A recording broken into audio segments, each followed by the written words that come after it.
Hello and welcome to the Red Couch Podcast. I'm your host, Hannah Theodore. Joining me on the Red Couch today, I have your brand new Interrobang team for the summer. Look at these guys. We've got Mauricio Prado. Hello. Hello. Perfect. Sorry. Go ahead. Constadrosos. We're working on our chemistry. It's fine. Alex. Hello. That's Alex Allen down at the end. Welcome to the show. This is very exciting. We're into summer now. So frequent listeners and watchers of the show will know that we're switching now to doing like pretty much weekly video episodes, which is very exciting. We're going to be on the Red Couch every week. Our set is coming together. You can't see, but there are pillows. Yep. Oh, look at that. Branding. Pull the pillow. That's very good. It was, really good. I think it was upside down. Yeah. Oh, well, yeah.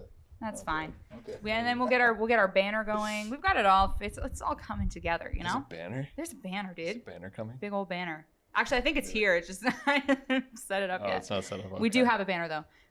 Okay, so welcome to the show. Thank you. Welcome to the Interrobang. You all pretty much started around the same time. Like last week now. It's been about a week. Mm-hmm. Is it too soon to ask how it's going so far? Maybe I'll ask Mauricio because you started a little sooner. How's it going? Terrible. I'm just joking. No, it's going good. I have been sharpening my abilities. Yes, you have. Yeah. Mauricio gets me all kinds of stories. And you're all in journalism, or you were in journalism. Do you feel like it set you up well for where you are now here today? I want to start with you. Constance, you just finished your first year. Yes. So how are you feeling? I gotta say that I agree with Mauricio. Like, this is a good place to get our skills sharpened. So I'm feeling that when I came out of the second semester of year one, that the 2 weeks that I was on break, my skills were a little bit dull, but it was good to start off here, get well acquainted, and then just get right back into the swing of things with interviewing people and just getting back out there and talking with people and learning about the stories and whatnot. So that was pretty cool, I would say. And Alex, you finished broadcast journalism, but you're coming back next year. Tell us about that. Yeah, so I was a little unsure at the start where I was wanting to actually take the direction at the start. I mean, I was doing an internship at CBC, and then I was hoping maybe to try and find a job working from there. But then kind of getting to see the insights with CBC, it kind of made me start to think about, hey, why not maybe try to take more into a different direction for my skills for journalism. So that's why I looked at the program Digital Communication Management, and honestly it seems like it's more my direction. I kind of had to sort of have those like sort of moments, everyone has those sort of moments that you gotta look at it yourself, and I mean, it's not the fun sort of thing to do that you'll be like, oh, I need to reflect on myself about everything here. I mean, we all got to do it at some point, right? You're right, it's never fun, but. No, but I did it. It's, yeah. You know what? I could start to see that, going into social media management, kind of being more of that content curator was more my style because I like to post things over on YouTube and even doing some gaming stuff on Twitch. I was seeing that, maybe I should start to work with more clients and help them actually build more content. Yes. I love that. It's nice to have, in media these days, it's good to have as many skill sets as possible, right? You guys are all great writers, but you can always go beyond that. And I know that's what a lot of employers are looking for, to be honest. Yeah. Now, we were joking right before we started about how it maybe feels a little bit weird to be interviewed. Is it weird being on the other side? Mauricio, you do interviews like all the time. Do you like being interviewed? No. But it's a good way to be on the other side. And also, for me, being in this career, I'm an international student, so I don't know. When I first came in, I didn't know about the rules or things in here. I was talking about you, I think yesterday, that in my country, knocking on doors as a journalist is illegal. Yeah. And you can even get killed for that. But here, it's a different thing. I mean, you just told me openly, like, you can just go and knock on doors and gather information, which is pretty good as a journalist because we're trying to gather reactions and all that. And also, me as an international student, being in this field and working on this has opened I have widened my how do you say, my contact list, because I have a lot of people who I have met doing my job and doing interviews. So that's a good thing. So next semester, when we have to do a podcast or whatever or an assignment, I already have a context who I can talk to, and they know me. Yes. So yeah, that's the other thing that's great about this job, or anytime. I feel like journalism in general, it really helps you get to know the city that you're in when you're in it. Constant and Alex, are you guys from London? Yes, I lived here since I was 2. I'm originally from Toronto, but I moved here when I was 2. Right on, me too. I'm originally from Toronto as well. Nice. Yeah. Alex? I'm from New Hamburg. Where's that? It's a little small town, middle of sort of nowhere. Okay. Best way I describe it, I should have just started with that, is Stratford and Kitchener. Okay. It's sort of dead in the middle of them.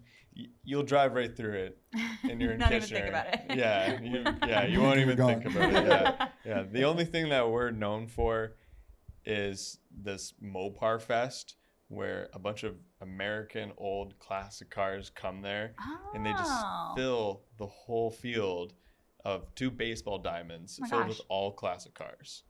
All nice sort of Camaros, old styles for that. It's kind of interesting. I know I've always wanted to shoot some sort of thing there and do a bunch of videos for it, but I mean, there's nowhere to do journalistic work in New Hamburg. So that's what brought you here? Yeah. Yeah. How do you feel? Like, do you guys like London? I mean, you've been here a long time. Have you? I mean, I find that people who grow up here have a weird, like, almost love-hate relationship. For me, like, I honestly I love London. It's got that like good mix of like a big town, like a big city but small town feel. Yeah. Growing up here, I think was pretty much like a benefit for me. I liked, going to high school here as well, elementary school. It's like I said, it gave you that real good mix of a big city and small town feel. And growing up, seeing the Knights play and like doing cool things like that, going to East Park and Covent Garden Mark when I was younger, just like all like contributed to one great, nostalgic, upbringing, which I loved. So I gotta say, like, London, grew on me, and I loved growing up here. I was able to build a nice network of people, meet new interesting, or go to new interesting places and stuff like that, and see places come and go. Like, it was kind of cool to be a part of that history, right? So it's kind of cool. I mean, if you spend like the last 20 years here have been like, things have come and gone. There's been a lot of change. Yeah, like, it's cool. Like, for example, like seeing the Olympic torch come through Ontario, and I was able to see that and be at Victoria Park when I was there. Cool. When that happened there, it was kind of a cool experience and like whatnot. And yeah, it was cool seeing all these like cool events happen and whatnot. So it was cool to be a part of like London's history as well. So Yeah, absolutely. I gotta say though, for London, like when I first started to kind of tour more around, I was just never understanding the architecture behind London. When I don't tell you, get it. Oh my gosh, I was just talking to a friend of mine a couple days ago. We were swapping pictures of our local courthouses, and I sent her the picture of the London courthouse, and I was like, it's like you're already in prison when you go there. It's so depressing. And listen, I can appreciate some brutalist architecture, but oh man, there's some sad architecture in London.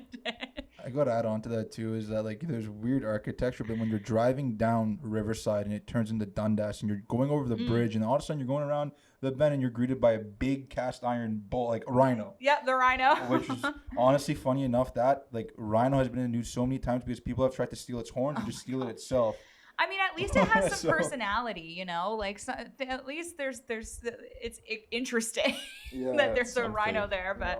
Yeah, it's like I'm from Toronto. We're famous for the CN Tower. And then London, you got a big, iron rhino. Big So, rhino. yeah. Even the buildings, though, they just seem a little run down on the outside, but then when you go inside, it's all renovated and it's all beautiful looking. It's like, is this just like halfway done? And it's like, no, it's a done building. It's done. It's finished. That's how it is.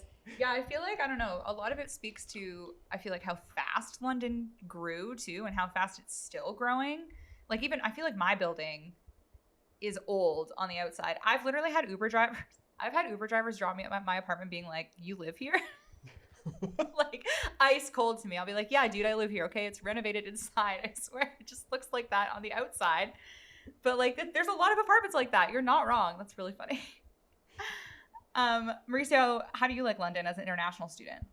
I mean, compared to my country, this is a big step forward Yeah. for me, because in my country, as I was telling you, it's really insecure and you cannot even go out on the streets and have your phone, for example, or even headphones or earpods. And here you can do that freely. Yeah. So that was a new thing for me when I first came in. Believe me, I was hiding my phone every time I went to out. But now I'm used to it, and I'm afraid to go back to my country and do the same thing and get robbed. Well, you're safe here in London. Yeah. I hope you stay. I hope I stay too. Yeah. I want you here. Let's talk about, I mean, where were we? We talked about London. Actually, we were talking about networking, which I think is what I want to get to, because even if you grew up in London, or even if you're new to London, how do you feel that like your experience in journalism so far has helped you like better understand the city? Because I've been here for like 8 years maybe before I started to like do the journalism program. Nothing exposed me more to like the people and the city than this job, honestly. Do you guys have that experience? Yeah, I think for me, like one thing I'll say, how it kind of came in conjunction with my own like journalistic work is, for instance, like one story I covered for my first year was I was able to I wanted to try something new, and I wanted to dive into another field because everyone was doing stuff either politically or anything like that, with stuff. And what I did was I was like, okay, I want to do something a little bit more complex, which is like science, right? So doing that, I had to go beyond like normal barriers, I guess if you would call it, and I had to start doing a lot more research. Like I started looking at Western, for instance, because I know that they had like a very big science program there, and there I was able to come into contact with someone from the Lawson Health Research Institute, where I read about a paper that they found, something like a new medical breakthrough.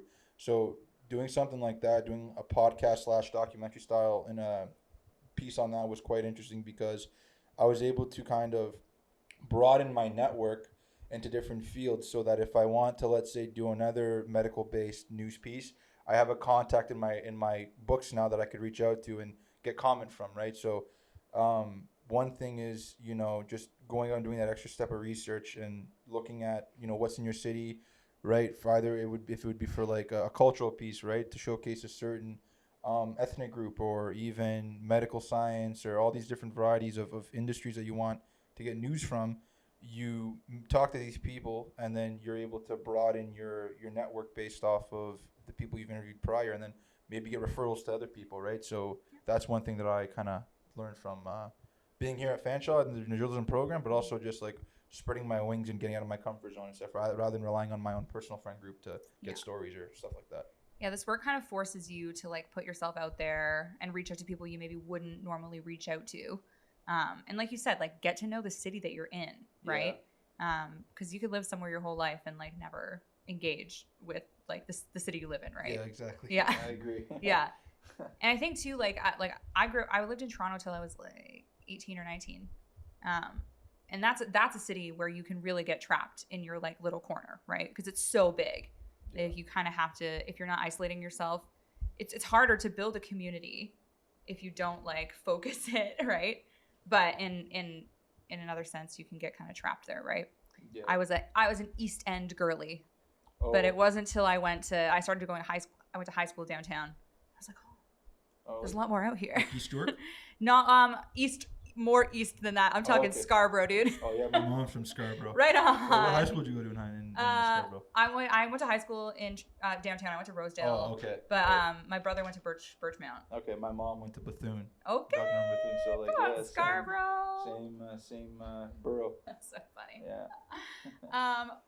Alex, I wanted to throw that to you as well about like networking in London, because I have to imagine like coming from New Hamburg, this city must feel like a big city. You know what? Yeah, I kind of was like a little overwhelmed a bit at the start. But the most interesting thing, and I was just thinking a lot about it just myself here for networking, because coming from a small town, yeah, a lot of people kind of have their cliques. The people kind of talk to each other there, and like that's really the styles that they have. and I never really was able to fit into New Hamburg. I couldn't really talk to a lot of people, and I didn't feel like I was sort of welcomed really there that much. But coming here to London, I know I would actually just start to walk around over the summer here in London a lot more. And especially just being in journalism, I just noticed all the time. I remember my teachers, Lisa and Gina, even Jim, they would constantly just say, just go walk around. Go walk around London. Go talk to people. Just go do something. Go to the market. Go do something. Yeah. They would just kind of just Take shoo me. advantage, yeah. Yeah, they would just shoo me out, and I started to notice from there when I was just going around, I would just talk to one person, and then this one person would bring something interesting up to me, and I'm like, oh. So I would follow on with it, and I would get in contact with them, and I just started to notice it just led to one thing to another thing, to talking to one person about, hey, I'm here working and helping for, well, it was more volunteering for Rogers, doing commentating now for the four-city soccer team. And I was like, okay, I'll do this volunteering. Why not? And he's actually even asked me to come back now to help them out. That's But awesome. I've noticed that whole crew. I was just out at the London Knights. They noticed me there. Oh, They're like, good. oh my gosh, Alex, how's it Aw. going? And it's just nice to actually see, like, especially here in London, that, yeah, it seemed a little overwhelming at the start, but getting to meet and talk to people here was huge. Yeah. And you're so right on that. For coming into being a journalist, I think it was really just the professor saying, go out, just talk to people. Yeah. And it was such a big advantage for that. That's awesome. I love that. I learned that too here because Yeah. in my country people are like, well, I mean, El Salvador is like conservative, right? And since it is a very insecure country, people mainly don't want to talk to you because they feel like you can do something with the information. But you sense like people are a little more friendly here. Yeah, people are more friendly here, and they're more reachable. I mean, if you go to the street and talk to someone, they even say thank you. And I have thought about that. I mean, they say thank you, and I just wondering why. And also like, politicians. Yeah, and also politicians. In my country, it's impossible to get to a politician because this is a really like controlled environment. Here is controlled, but not that much. I mean, if you reach out to them, they can give you some pretty good insights. There's an expectation here, I think, in like a democratic society that like the public officials are public facing, right?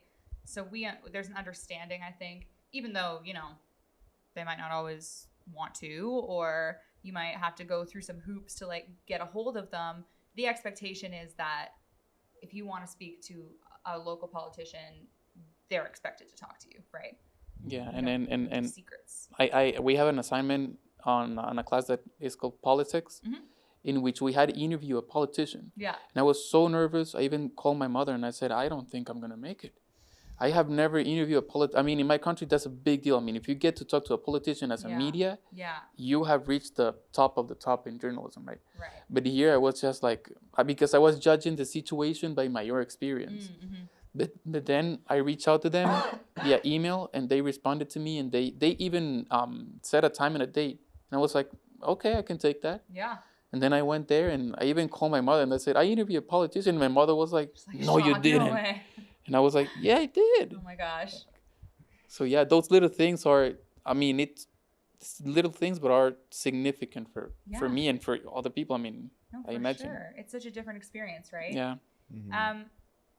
Similarly, or I don't know if it's like on that same note, but like, I assume you all consume news in some way or another. I hope you do. What kind of stories are you drawn to as like consumers of news? And this could be like, it doesn't have to be exclusively like hard news or political stories. Like what are you guys reading? What interests you? Because that can also influence the kind of stories that you're covering, right? Like I really love. I'm not ashamed to say that like I enjoy an entertainment news story.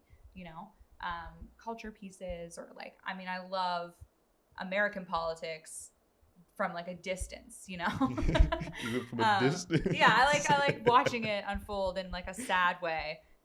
But you know, like what kind of news are you guys consuming in your personal lives? Or are you? Do you just step back? Sometimes I feel that too, right? Oh, I could dive into Do that it. very Dive. far. Okay, but I won't go too far. Okay. But I really love like video games, so I'll follow a lot about for video You games. like video games? I'm just Yeah. Me? Video games?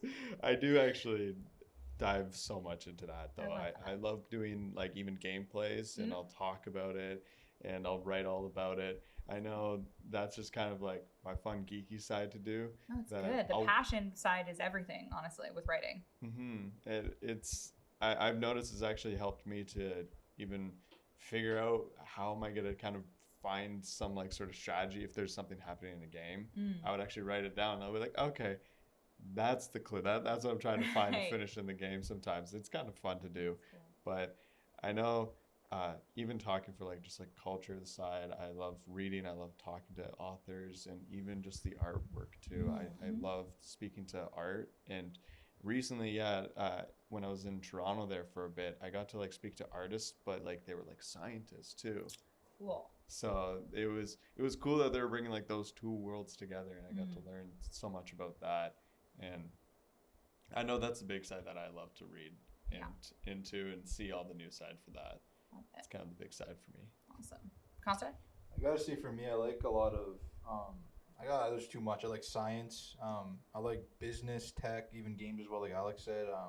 One thing that I was following along a lot recently was the Microsoft merger. They just purchased, or they're trying to purchase, Activision and stuff. And my friend George has been sending me articles to keep on touch with that, and I think that's pretty cool. It's like Succession IRL. Yeah. Hey. Yeah, and like seeing all these like big tech giants like going at after each other because it's like, oh, you're trying to steal publication rights or this and blah blah blah. It's kind of funny. Yeah. But also like with gaming news as well, because this is not my first program here at Fanshawe. I took game design for 3 years, and what was cool about that is when I was there, we had a lot of actual industry professionals who were our profs, right? So it was kind of cool because at one point, like when they announced the new Star Wars Knights of the Republic remake, I knew about that like a year and a half before they even announced it, because one of my profs was talking about it in class, and then when it came out, I was like, I knew it, but Cool. at that point it was just speculation and stuff. But that was kind of cool. But you got to meet like a lot of cool people too that I guess worked on like a lot of stuff that I idolized in my childhood, right? So, but going back to the topic on the news, video game news is something that's a big part of my life, and I always like keeping tabs on that. Either go on Reddit or just like looking through Google News and seeing what has been published. Amazing. Mauricio, how about yourself? What news are you reading? I read everything. I like to read everything except from politics. Politics are like the same thing. Yeah. But I like to read the most about music Nice. and what the impact is on the mental health. Interesting. Yeah. Yeah. I wanted to ask you too, when we were talking about networking, because I feel like you have a long contact list. Who is the most interesting person you have on your contact list? And how did you find them? I wanted to ask you this specifically. The most interesting person I have found is actually a college student, Okay. and his name is Stuart. Okay. I don't remember the last name. Stuart. Yeah. It's okay. Stuart. And know Stuart. he's like 69 years old. Oh, you told me about this guy. Yeah, and he's still studying, and I asked him, I mean, why are you this torture? And he was You do this to yourself, sir. yeah, and he just started telling me that his sister died, and his sister always wanted him to be a professional in some economy subject. So he's taking economy and finance here in Fanshawe, and he's the oldest guy I have ever met here in college, and yeah.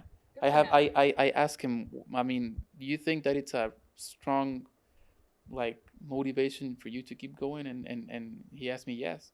I'm willing to take this torture for my sister. And I was like, What a well, guy. I wouldn't do that for my sister, but good for you. I would never do that for my sister, but all right, shout out Stuart. Yeah. We love you, Stuart. Okay. We're gonna round this out with some quick fire questions. Oh. Yeah, I know. Pressure. I think they're pretty I don't think they're that hard. Okay. So I'm not Okay. gonna challenge you, but try to say the first thing that comes in your head. If you want, I'll play two, but I already know the questions, so it's kind of cheating. We'll go Alex, Constance, Mauricio. Okay? All right. Okay. Number one, what shows are you watching right now? One Piece.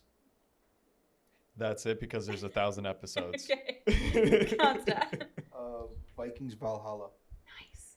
Mauricio? Rick and Morty and The Voice. Nice. Yeah. The current season of The Voice? Yeah. Shout out, not horn. It's okay. I'm down. I'm into it. I'm watching Succession and Friends. Oh, Friends. Good. Okay, this might apply to some or all of you. What games are you playing right now? Ooh. Ooh. Mm. Ooh. Huge Uh-oh. list. Yeah. God of War Ragnarok. I am actually trying to refinish Ghost of Tsushima again. And Legend of Zelda. Right on. Tears of the Kingdom. Oh, dude, you got the new one? Yes. Hey. I might have. Awesome. For me, I just got Jedi Survivor, the next Nice. sequel to Fallen Order. Yep. I'm playing Assassin's Creed Origins because I love the Assassin's Creed games, and I'm also a big Crusader Kings fan. Ooh, So that's a huge one. I like strategy games. awesome. Mauricio? I'm replaying the entire games of Gears of War. I play Halo online and Call of Duty online. Amazing. I am watching my boyfriend play Tears of Kingdom. That's what I'm doing. Not playing it. Okay, let's localize a little bit here. Favorite London restaurant? Ooh. Oh, I forget the name of it, but it's like this weird back hidden place, but it's a spaghetti place. Spaghetti Eddie's. Spaghetti Eddie's. Thank you. Yes, I love that place. Oh my god. Amazing. I gotta say the Malibu restaurant. It's out right close to Southdale and Wonderland. You just take Wonderland South. It's got the best breakfast. That sounds like a very Awesome. local, like a local Londoner kind of answer. Yeah, it's yeah. very So I'm well-known. like, what is that? Yeah. Also, I'd say Richie's Family Restaurant as well. Yes. Best hangover place right now. I don't know if that's appropriate to say on here, but Yeah, that's cool. okay. Mauricio. For me, it's the Mule. It's It's so good. yeah, they're so good and their tacos are good too. Really so good. and they recently opened. They're not Yeah, that they're old. pretty new, but well, they have different locations because there's one in Hamilton as well. Oh, Yeah, really good. yeah, but they're good. They are good. Yeah. I guess Thai food, if I had to pick one. Typhoon. Yeah, because like Thai food, I haven't heard Pretty of good. it. it's pretty good. Yeah. It's fine. There's Oh. there's not a bunch of options for Thai food in London. No. Thai Delight's the best though in the market. If you ever go to Covent Garden Market and you want pad Thai in the market. Okay. Coffee Keep or that noted. tea? Ooh, coffee. Consta? Coffee. Mauricio? Tea, I don't like coffee. Okay, fair. Morning or night? Morning. I gotta say morning as well. Yeah. Morning, 4 a.m. gym. Okay, well, you don't have to show off, but same morning. Okay, and lastly, any movies that you're looking forward to this summer or beyond? Spider-Man Into the Spider-Verse. What's up? That That is is the what biggest is up. one. Transformers. Okay. Mauricio? Yeah. The Flash. Oh, they're still doing the Flash movie, huh? Are they Yeah. actually? You're good. Yeah, too. it's they're in the old Batman. The Oh. Oh. I didn't even know. What's Oh, happening? okay. Well, no, hey, I'm very excited for you to enjoy that film, Yeah. separate from its whatever's going on in the real world. DC. I don't know. My answer is the same as the last time we shot, and it's Barbie. That's all. But I think it's already out, isn't it? No, it's not. Thanks, It's- Brandon. Brandon behind me. Okay. Well, guys, thank you so much. What a fun time. Thank you. I Yeah, hope thank come you back. for inviting and, us. hey, maybe like some of you will be hosting the show soon. I don't know. Ooh. I don't know. I don't Ooh, I don't know. Possibly. We'll that's see. the expectation. Well, yeah, as the boss, I will assign you will be some of you will be hosting the show. Thank you guys so much for watching another episode of the Red Couch Podcast. As always, you can catch up with every episode on our website or on our YouTube channel. If you haven't subscribed yet, what the heck are you even doing?